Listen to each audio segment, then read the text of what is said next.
नमस्कार, मी ॲडव्होकेट राणी सोनवणे. मी शिवाजीनगर कोर्ट पुणे येथे civil, criminal आणि फॅमिली कोर्टात गेली 25 वर्षापासून वकिली करत आहे. आजचा व्हिडिओ हा नवीन कायद्याविषयी आहे. आपल्या सगळ्यांना नुकतंच माहीतच असेल की 1 जुलै 2024पासून नवीन क्रिमिनल कायदे लागू झालेले आहेत. त्या कायद्याविषयी माहिती आपल्या सगळ्यांना असणं खूप गरजेचं आहे आणि त्यासाठी हा व्हिडिओ बनवलेला आहे. आपण जर पाहिलं तर अगोदरचा जो जुना कायदा होता इंडियन पेनल कोड 1860, त्याच्याऐवजी आता भारतीय न्याय संहिता 2024. दुसरा होता की क्रिमिनल प्रोसिजर कोड 1973, त्याच्याऐवजी आता नवीन कायदा आला भारतीय नागरिक सुरक्षा कायदा 2024.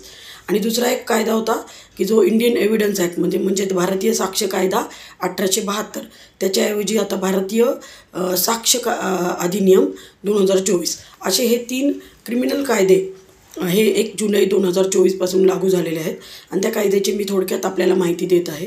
या कायद्याविषयी बरंचसं ऐकू येतं आपल्याला की काही लोक म्हणतात की हे कायद्याची काही गरज होती. काही वकील म्हणतात की हे नवीन कायदे आल्यामुळे आता नव्याने आम्हाला अभ्यास करावा लागेल. काही अगोदर म्हणतात की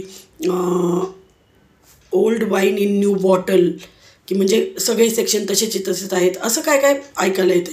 त्यामुळं हा व्हिडिओ आपण नक्की ऐका की ज्याच्यामुळे तुम्हाला खरं स्पष्ट चित्र असं दिसून येईल. हा कायदा जो आहे, नवीन जे कायदे आहेत ते खूप गरजेचे आहेत असं मला वाटतं. हे नवीन कायदे लागू झालेले आहेत त्याचं मी स्वागत करते आणि आपण सगळ्यांनी स्वागत करणं गरजेचं आहे. कारण हे कायदे नवीन जे आहेत हे आपल्या नवीन पिढीला किंवा नवीन ही जी आपली आता हे जे कायदे आपण जुने बघितले तर हे जुने कायदे किती वर्षापूर्वीचे आहेत. त्यामुळे आता नवीन टेक्नॉलॉजी आली आहे, नवीन सगळं जग आहे.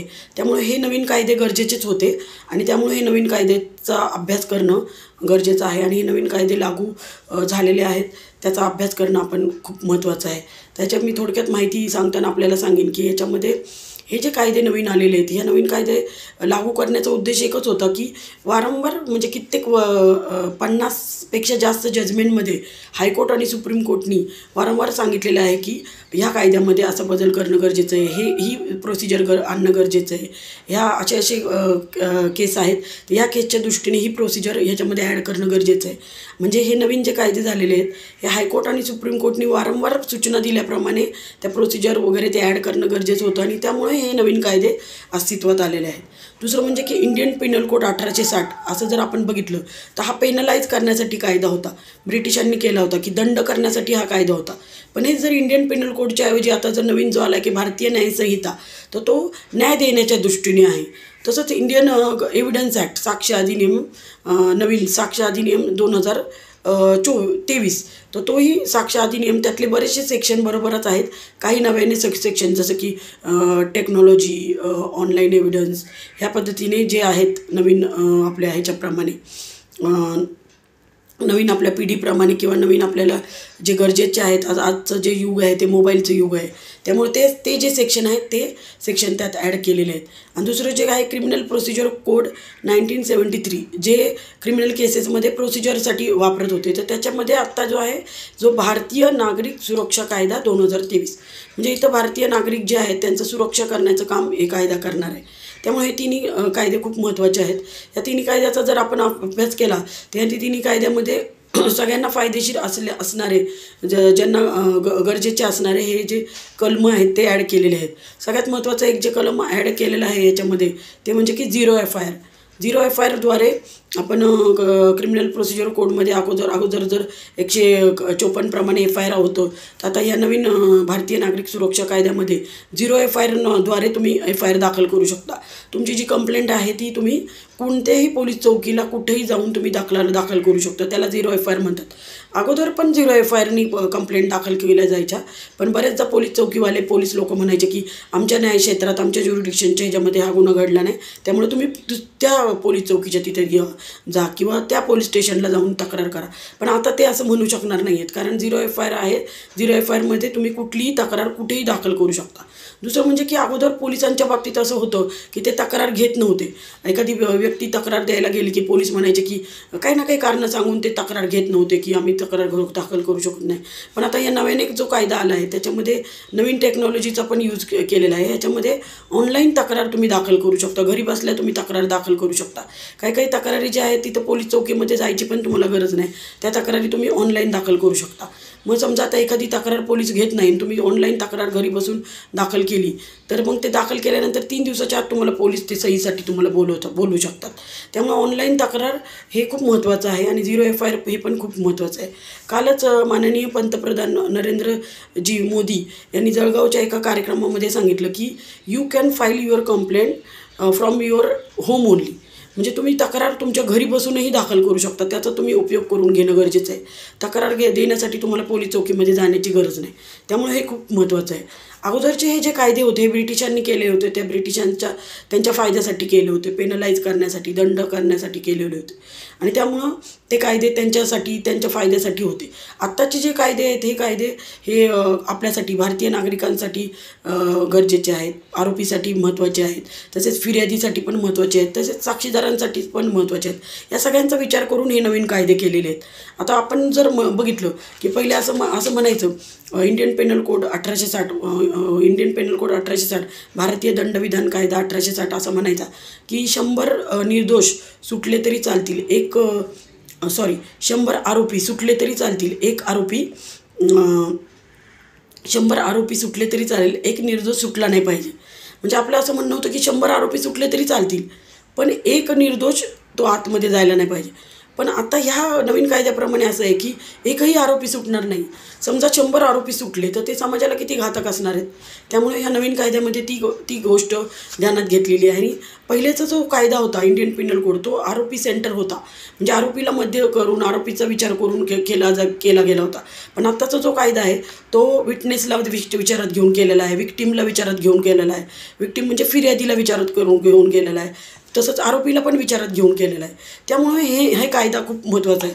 अगोदर असं होतं की एखाद्या केसमध्ये साक्षीदार होते तर ते साक्षीदार साक्ष द्यायला तयार होते, पण बरेच जसं साक्षीदारांवर दडपण येत होतं, त्यांना मारहाण किंवा धमकी देण्याचं प्रकार होत होते आणि त्यामुळे ते साक्षीदार कोर्टामध्ये येऊन साक्ष देत नव्हते आणि त्यामुळे आरोपी निर्दोष सुटत होता. पण आता या नवीन कायद्यामुळे आरोपीला तर संरक्षण मिळणारच आहे, साक्षीदारांना पण संरक्षण मिळणार आहे आणि त्यामुळं साक्षीदार त्यांची साक्ष कोर्टामध्ये येऊन करणार आहे आणि त्यामुळं आरोपीला शिक्षा होणार आहे नक्कीच. आणि दुसरं जे ह्या नवीन कायद्यामध्ये जे आहे की डिजिटल फायलिंग कंप्लेंट, की आता नवीन आपण म्हणतो की मोबाईलचं युग आहे की तुम्ही डिजिटल पद्धतीने केस फाईल करू शकता. दुसरं म्हणजे की तुम्ही पुरावा पण डिजिटल पद्धतीने देऊ शकता, ऑनलाईन पुरावा देऊ शकता. एखादा साक्षीदार आहे तो आउट ऑफ इंडिया राहतो आहे आणि त्याला साक्ष द्यायची आणि त्याला कोर्टामध्ये पुण्याच्या कोर्टामध्ये येऊन साक्ष द्यायची, तर तेव्हा बऱ्याचदा असं व्हायचं की तो आउट ऑफ इंडिया आहे म्हणून ती साक्ष द्यायला त्याला येत नव्हतं आणि ती महत्त्वाची साक्ष असल्यामुळं आरोपीला त्याचा फायदा होत होता. पण आता तसं होणार नाही. तो आउट ऑफ इंडिया असो, कुठं बाहेर असो किंवा आजारी असो, तर तो ऑनलाईन तक्रार ऑनलाईन त्याची साक्ष नोंदवू शकतो आणि त्यामुळे आरोपीला शिक्षा होऊ शकते. एक केस मी तुम्हाला या संदर्भात सांगते की आपले माजी पंतप्रधान नरसिंहराव यांच्यावर एक गुन्हा दाखल होता त्यांच्यावर. आय थिंक भ्रष्टाचारासंदर्भात तो गुन्हा होता आणि त्याच्यामध्ये एक मुख्य साक्षीदार होती लखूबाई म्हणून. तिची साक्ष नोंदवायची होती आणि तिची साक्ष खूप महत्त्वाची होती. तिची साक्ष नोंदवल्यावर ते आरोपीला म्हणजे PV नरसिंहराव यांना शिक्षा झाली असती, पण ती साक्षीदार केवळ तिची साक्ष नोंदवू शकली नाही. त्यामुळं PV नरसिंहराव हे निर्दोष मुक्तता झाली. तर ते का झालं असं की ती आउट ऑफ इंडिया होती आणि ती साक्ष द्यायला तयार होती, पण केवळ तेव्हा फॅसिलिटीज नव्हत्या. डिजिटल सेक्शन जे आहे ते ॲड करायला पाहिजे होती, डिजिटल ची जे कलमं आहेत ती ॲड करायला पाहिजे होती किंवा ऑनलाईन साक्ष घेण्याची प्रोव्हिजन तेव्हा नव्हती आणि त्यामुळे ती साक्ष कोर्टासमोर येऊ नाही शकली. पण आता तसं होणार नाही. एखादी साक्षीदार आहे की तिला साक्ष द्यायची, ती बाहेर आहे, ती येऊ शकत नाही, आउट ऑफ इंडिया आहे, तर ती साक्ष देऊ शकते ऑनलाईन आता नवीन कायद्याप्रमाणे. दुसरं सगळ्यात महत्त्वाचं म्हणजे की ही केस दाखल केल्यावर बऱ्याच वेळा केस दाखल केल्यावर समन्सचं प्रोव्हिजन असते की समन्स समोरच्या पार्टीला जाणं गरजेचं आहे. एखादी केस कंप्लेंटनी दाखल केली तर आरोपीला समन्स पाठवलं जातं. तर बऱ्याचदा ते समन्स पाठवायचीच प्रोसिजर खूप लांबत होती, पण आता हे समन्स जे आहे ते ऑनलाईन पद्धतीने पण पाठवू शकता. म्हणजे ईमेलनी पाठवू शकता, व्हॉट्सअपनी पाठवू शकता, मेसेजनी पाठवू शकता. अगोदर फक्त ते बेलीफ थ्रू किंवा पोलिसां थ्रू समन्स जात होतं, पण आता या नवीन कायद्याप्रमाणे ऑनलाईन पद्धतीने पण ते समन्स जाणार आहे. नवीन जे माध्यम आहे आता आपले की मोबाईलचं वगैरे हे ते टेक्नॉलॉजीचं यूज होऊन ते समन्स लवकर येणार. समन्स लवकर सर्व झालं म्हणजे केस लवकर चालणार आहे, लवकर पुढं जाणार आहे. सगळ्यात महत्त्वाचं म्हणजे की आपण बघतो की पिक्चरमध्ये वगैरे आपण बरेचसे डायलॉग आहेत की त्याच्यामध्ये सारखं असं असतं की सनी देओलचा एक डायलॉग खूप महत्त्वाचा आहे म्हणजे फेमस आहे, की जो कायद्याच्या बाबतीत होता, म्हणजे वकिलांच्या बाबतीत किंवा कोर्टाच्या बाबतीत होता, तो म्हणायचा की तारीख पे तारीख, तारीख पे तारीख. तर आता तारीख पे तारीख नसणार आहे. नवीन कायद्याप्रमाणे तारीख पे तारीख नसणार आहे. ह्या नवीन कायद्याप्रमाणे सगळ्या स्टेज वाईज सगळ्याला लिमिटेशन दिलेलं आहे, की समन्स कधी बजवायचं, त्यानंतर चार्जशीट कधी फाईल करायचं, किंवा साक्षाचं किती महिन्यात करायचं, इवन जजमेंट जजनी किती दिवसात द्यायचं हे पण ठरलेलं आहे. त्याला लिमिटेशन दिले आहे. त्यामुळं नो तारीख पे तारीख. त्यामुळं आरोपीला आणि पक्षकाराला फिर्यादीला लवकर मिळणार आहे. ते खूप महत्त्वाचं आहे. दुसरं म्हणजे की सगळ्यात महत्त्वाचं म्हणजे अगोदरचे जे कायदे होते त्याच्यामध्ये काही व्याख्या स्पष्ट केल्या नव्हत्या. जसं की चाइल्डची जी व्याख्या होती ती स्पष्ट केली नव्हती इंडियन पेनल कोडमध्ये. पण आता हे नवीन कायद्यामध्ये चाइल्डची पण व्याख्या स्पष्ट केलेली आहे. IPCमध्ये जुना जो कायदा होता IPC त्याच्यामध्ये चाइल्डची व्याख्या एक्सप्लेन नव्हती केली. त्याच्यामध्ये म्हटलं होतं की दुसरं जे ॲक्ट आहे की मेजॉरिटी ॲक्ट किंवा काही मायनॉरिटी म्हणजे मुलांसाठीचे जे चाइल्डचं जे आहे की त्याच्यामध्ये तुम्ही मेजॉरिटीचं ते बघून ती व्याख्या होती. तर ती व्याख्या IPCमध्ये नव्हती. पण ह्या नवीन कायद्यामध्ये चाइल्डची व्याख्या अंतर्भूत केलेली आहे. सगळ्यात महत्त्वाचं की हे जे कायदे आहेत नवीन, ह्या कायद्यामध्ये ट्रान्सजेंडरचा पण विचार केलेला आहे. याच्यामध्ये तो तीचा उल्लेख नसून तेचा पण उल्लेख आहे. म्हणजे त्यांचं पण आहे, त्यांच्या पण विरुद्ध काही गुन्हा असेल तर तो ह्याच्यामध्ये असणार आहे. त्यांनाही सेम सगळे हक्क व अधिकार मिळणार आहे. ते खूप महत्त्वाचं आहे. दुसरं सगळ्यात महत्त्वाचं की 377 IPC हे जे होतं त्याला जास्त शिक्षा होती आणि ते अननॅचरल ऑफेन्समध्ये म्हणून येत होतं. त्याच्यावर सुप्रीम कोर्टने खूप मोठे जजमेंट दिलेलं आहे आणि त्याच्या प्रमाणे हे 377 हे इंडियन पेनल कोडमधून हे वगळले गेलेलं आहे. ते खूप महत्त्वाचं आहे ट्रान्सजेंडरसाठी की 377 हे चुकीचंच कलम होतं की जे ब्रिटिशांनी केलं होतं आणि ते ब्रिटिशांनी केलेले कलम आपण आत्तापर्यंत आपण वापरत होतो. त्यामुळं ते कॅन्सल केलेलं आहे. ते खूप चांगली बाब आहे. म्हणजे त्याचं स्वागत करण्यासारखं आहे. अगोदर असं म्हणायचं की हा कायदा रिफॉर्मेटिव्ह असावा, म्हणजे आरोपीला सुधारण्याची चान्स मिळायला पाहिजे, आरोपीला संधी मिळायला पाहिजे की त्यांनी चांगलं काम करावं. तर ह्या कायद्यामध्ये सगळ्यात महत्त्वाचं जे आहे की कम्युनिटी सर्व्हिसचा हे केलेलं आहे, अंतर्भूत केलेली आहे शिक्षा. कम्युनिटी सर्व्हिस म्हणजे काय की त्या आरोपीला रिअलाईज व्हायला पाहिजे की बाबा आपण गुन्हा केलेला आहे आणि आपण म्हणजे समजा आता ट्रॅफिकच्या तिथे जाऊन त्यांनी ड्युटी करणं किंवा अजून काही ड्युटी करणं, अशा प्रकारच्या ड्युटी ह्याच्यामध्ये दिलेल्या आहेत. दुसरं सगळ्यात महत्त्वाचं की आपण मगाशीच म्हणले की डिजिटल एव्हिडन्स, की याच्यामध्ये आता सोशल मीडिया आहे, या न्यू टेक्नॉलॉजीचं युग आहे आणि त्यामुळे डिजिटल एव्हिडन्सचा उपयोग ह्याच्यामध्ये आहे की डॉक्युमेंटरी एव्हिडन्समध्ये डिजिटल एव्हिडन्सचा पण अंतर्भूत केलेला आहे.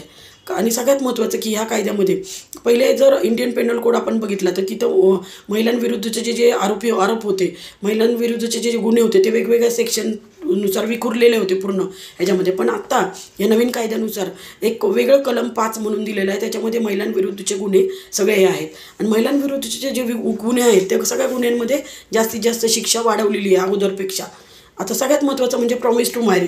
प्रॉमिस टू मॅरी हे नवीन सेक्शन ॲड केलेलं आहे. प्रॉमिस टू मॅरी म्हणजे एखाद्या पुरुषाने एखाद्या स्त्रीला लग्नाचं वचन देऊन तिच्याबरोबर शारीरिक संबंध ठेवले असतील, अशा खूप साऱ्या केसेस कोर्टामध्ये होत होत्या. अशा खूप साऱ्या केसेसमध्ये बेलसाठी अर्ज करायला लागत होतं आरोपीतर्फे आणि त्याच्यामध्ये असे सुप्रीम कोर्टनी सांगितलं होतं की या संदर्भात कायद्याची खूप गरज आहे, कारण बऱ्याचदा महिलांची फसवणूक होत असते. त्यांना प्रॉमिस टू मॅरी करून त्यांच्याबरोबर शारीरिक संबंध ठेवले जातात आणि नंतर त्यांना फसवणूक होती. तर त्याच्यासाठी हे खूप महत्त्वाचं आहे महिलांसाठी की प्रॉमिस टू मॅरीसाठी आता इथं शिक्षा आहे. त्यामुळे त्या संदर्भात महिला केस दाखल करू शकतात. दुसरं म्हणजे की सगळ्यात महत्त्वाचं की केस दाखल केल्यावर फिर्यादी आहे, फिर्यादीला महत्त्व दिलेलं आहे. फिर्यादीला तिचा खर्च होतो, तिला सारखं त्रास होत असतो किंवा जाण्या येण्याचा तिला खर्च असतो, त्यासाठी फिर्यादीला कॉम्पेन्सेशन मिळतं, इथं विक्टिम कॉम्पेन्सेशन मिळतं. दुसरं म्हणजे की फिर्यादीवर बऱ्याचदा दबाव येऊ शकतो किंवा तिला कोणी त्रास देऊ शकतो की हे केसमध्ये तू जाऊ नकोस किंवा तक्रार दाखल केल्यावर तू कोर्टासमोर जाऊ नको, साक्ष देऊ नको. तर फिर्यादीला प्रोटेक्शन पण मिळतं ह्या कायद्याप्रमाणे. हे पण खूप महत्त्वाचं आहे. ह्या नवीन प्रोव्हिजन जे आहे, हे नवीन जे कायदे आहेत, ह्या कायद्याने कन्व्हिक्शन रेट वाढणार आहे. म्हणजे आरोपीला शिक्षा ही मिळणारच आहे या कायद्यानुसार.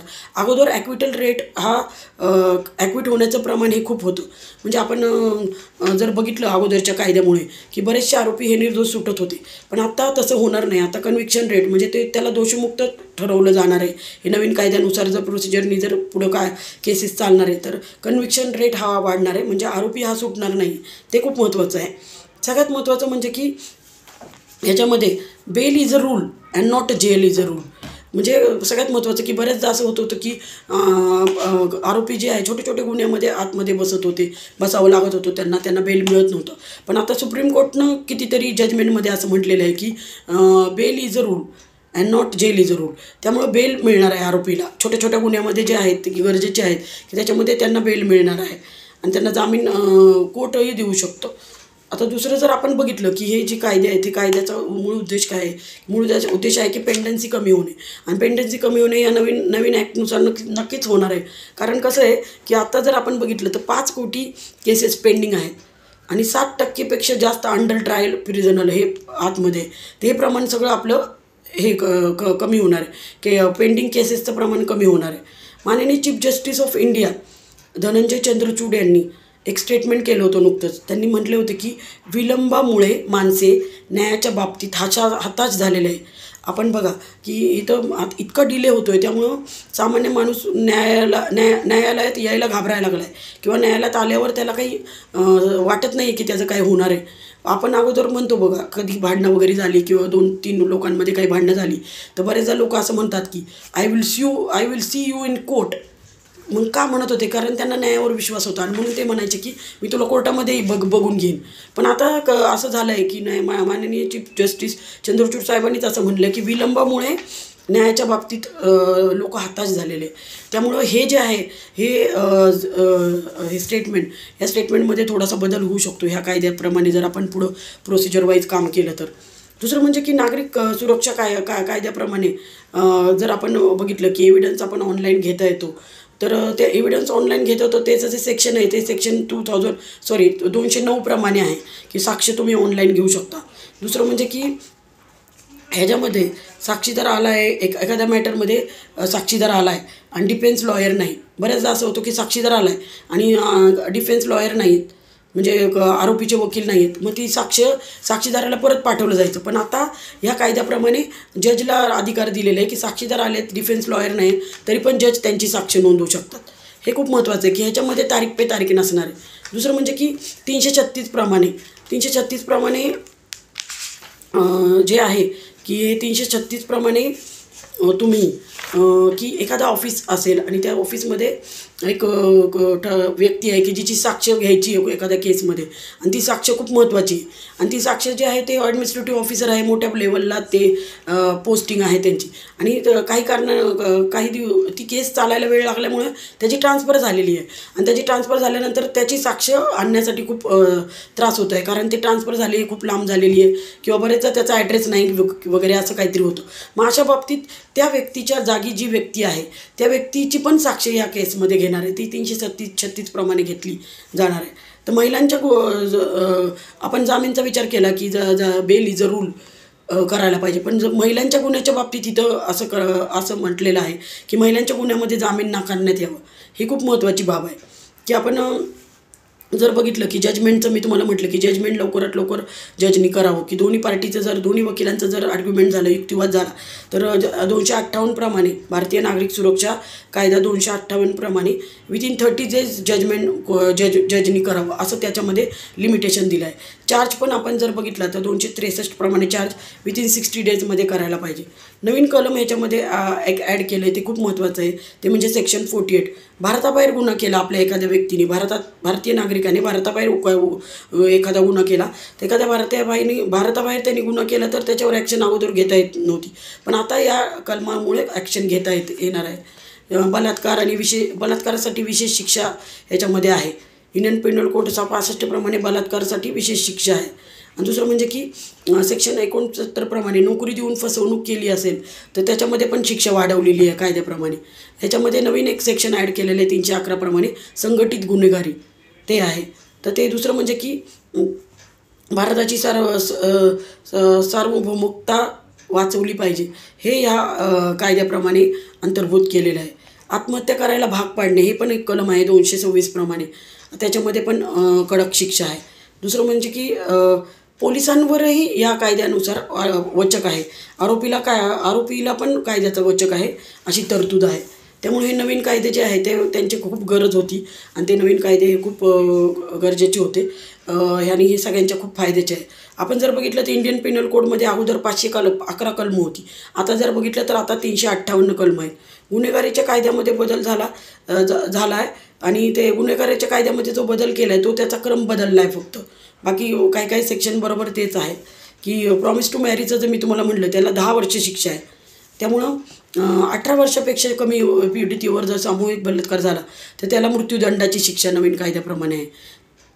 तसेच व्यभिचार ॲडल्ट्रीचा जो गुन्हा होता तो ह्या कायद्यामधून वगळण्यात आलेला आहे. मॉब लिंचिंग हा वेगळा एक गुन्हा ह्याच्यामध्ये समाविष्ट केलेला आहे. निष्काळजीपणे मृत्यूस कारणीभूत झालं तर 5 वर्ष शिक्षा ह्याच्यामध्ये आहे. तसंच जर डॉक्टरांकडनं मेडिकल निग्लिजन्स असेल तर त्याला 2 वर्षाची शिक्षा आहे. स्नॅचिंग जे आहे की जे हिसकावणे किंवा काहीतरी हिसकावून चेन स्नॅचिंग किंवा काय असेल तर त्याला पण 3 वर्षाचं शिक्षा आहे. अशा प्रकारे हे नवीन कायद्यामध्ये हे सगळे बदल केलेले आहेत. हे नवीन कायदे हे खूप आपल्या सगळ्यांच्या दृष्टीने खूप चांगले आणि महत्त्वाचे आहे. नवीन कायद्याचं नक्की आपण सगळ्यांनी माहिती घ्यावी. हा व्हिडिओ ऐकून त्याची माहिती घेऊन तुम्ही दुसऱ्यांना पण हा व्हिडिओ फॉरवर्ड करावा. आणि या नवीन कायद्या संदर्भात जर आपल्याला काही क्वेरी असेल तर मला नक्की या कमेंट बॉक्समध्ये विचारावं. मी या कमेंट बॉक्समध्ये माझा मोबाईल नंबरही मी माझा दिलेला आहे की तुम्हाला काही तक्रार किंवा काही क्वेरी असतील, काही क्वेश्चन्स असतील या रिलेटेड किंवा कोणत्याही कायद्याच्या रिलेटेड तर तुम्ही मला त्या मोबाईलवर तुम्ही फोन करून सांगू शकता. Thank you so much. बाय.